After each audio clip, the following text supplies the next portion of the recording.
Ézéchiel, chapitre 40. La 25e année de notre captivité, au commencement de l'année, le 10e jour du mois, 14 ans après la ruine de la ville, en ce même jour, la main de l'Éternel fut sur moi, et il me transporta dans le pays d'Israël. Il m'y transporta dans des visions divines, et me déposa sur une montagne très élevée où se trouvait au midi comme une ville construite. Il me conduisit là, et voici, il y avait un homme dont l'aspect était comme l'aspect de l'airain. Il avait dans la main un cordeau de lin et une canne pour mesurer, et il se tenait à la porte. Cet homme me dit, Fils de l'homme, regarde de tes yeux et écoute de tes oreilles.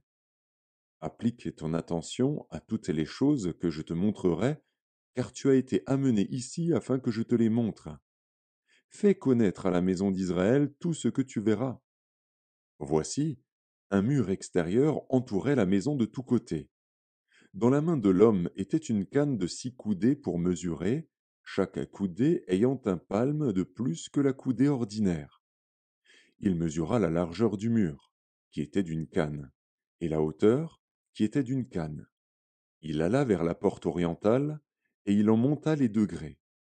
Il mesura le seuil de la porte, qui avait une canne en largeur, et l'autre seuil, qui avait une canne en largeur. Chaque chambre était longue d'une canne et large d'une canne. Il y avait entre les chambres un espace de 5 coudées. Le seuil de la porte, près du vestibule de la porte, à l'intérieur, avait une canne. Il mesura le vestibule de la porte, à l'intérieur. Il avait une canne. Il mesura le vestibule de la porte. Il avait 8 coudées, et ses poteaux en avaient 2. Le vestibule de la porte était en dedans.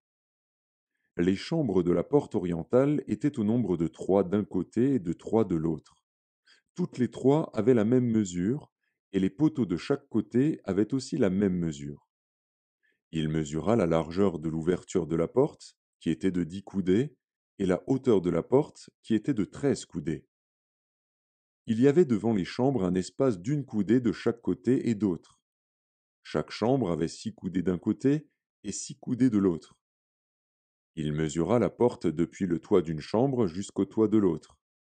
Il y avait une largeur de 25 coudées entre les 2 ouvertures opposées.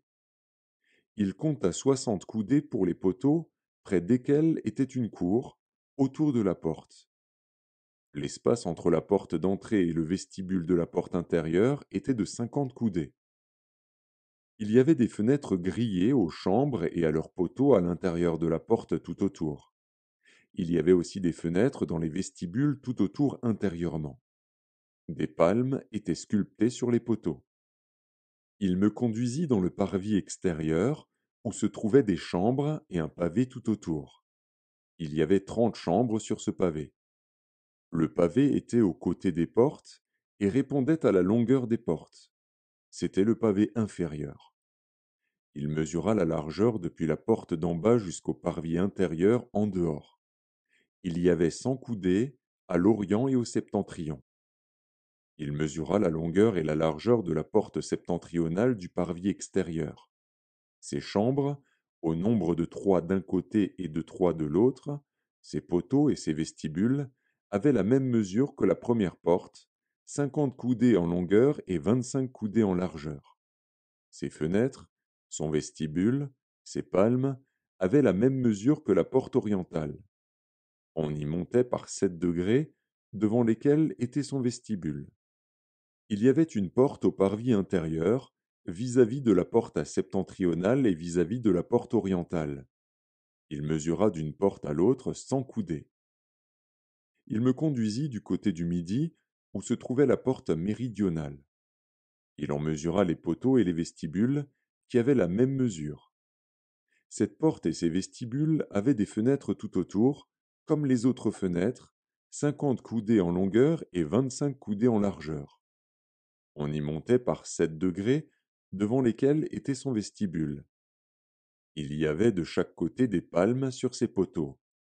Le parvis intérieur avait une porte du côté du midi. Il mesura d'une porte à l'autre au midi 100 coudées. Il me conduisit dans le parvis intérieur. par la porte du midi. Il mesura la porte du midi qui avait la même mesure. Ses chambres, ses poteaux et ses vestibules avaient la même mesure. Cette porte et ses vestibules avaient des fenêtres tout autour, 50 coudées en longueur et 25 coudées en largeur. Il y avait tout autour des vestibules de 25 coudées de longueur et de 5 et de largeur. Les vestibules de la porte aboutissaient au parvis extérieur. Il y avait des palmes sur ces poteaux et 8 degrés pour y monter. Il me conduisit dans le parvis intérieur, par l'entrée orientale. Il mesura la porte, qui avait la même mesure. Ses chambres, ses poteaux et ses vestibules avaient la même mesure.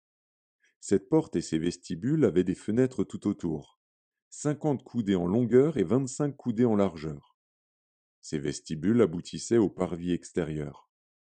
Il y avait de chaque côté des palmes sur ces poteaux et 8 degrés pour y monter. Il me conduisit vers la porte septentrionale. Il la mesura et trouva la même mesure, ainsi qu'à ses chambres, à ses poteaux et à ses vestibules. Elle avait des fenêtres tout autour, 50 coudées en longueur et 25 coudées en largeur. Ces vestibules aboutissaient au parvis extérieur. Il y avait de chaque côté des palmes sur ces poteaux et 8 degrés pour y monter. Il y avait une chambre qui s'ouvrait vers les poteaux des portes et où l'on devait laver les holocaustes. Dans le vestibule de la porte se trouvaient de chaque côté 2 tables sur lesquelles on devait égorger l'holocauste, le sacrifice d'expiation et le sacrifice de culpabilité. À l'un des côtés extérieurs par où l'on montait, à l'entrée de la porte septentrionale, il y avait 2 tables, et à l'autre côté, vers le vestibule de la porte, il y avait 2 tables. Il se trouvait ainsi, aux côtés de la porte, 4 tables d'une part et 4 tables de l'autre, en tout 8 tables, sur lesquelles on devait égorger les victimes. Il y avait encore pour les holocaustes 4 tables en pierre de taille, longues d'une coudée et demie, larges d'une coudée et demie, et hautes d'une coudée. On devait mettre sur ces tables les instruments avec lesquels on égorgerait les victimes pour les holocaustes et pour les autres sacrifices. Des rebords de 4 doigts étaient adaptés à la maison tout autour, et la chair des sacrifices devait être mise sur les tables. En dehors de la porte intérieure, il y avait des chambres pour les chantres, dans le parvis intérieur. L'une était à côté de la porte septentrionale et avait la face au midi. L'autre était à côté de la porte orientale et avait la face au septentrion. Il me dit, cette chambre dont la face est au midi est pour les sacrificateurs qui ont la garde de la maison, et la chambre dont la face est au septentrion est pour les sacrificateurs qui ont la garde de l'autel. Ce sont les fils de Tsadok qui, parmi les fils de Lévi, s'approchent de l'Éternel pour le servir. Il mesura le parvis, qui avait 100 coudées de longueur et 100 coudées de largeur, en carré. L'autel était devant la maison.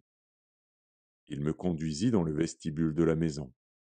Il mesura les poteaux du vestibule et trouva 5 coudées d'un côté et 5 coudées de l'autre. La largeur de la porte était de 3 coudées d'un côté et de 3 coudées de l'autre. Le vestibule avait une longueur de 20 coudées et une largeur de 11 coudées. On y montait par des degrés.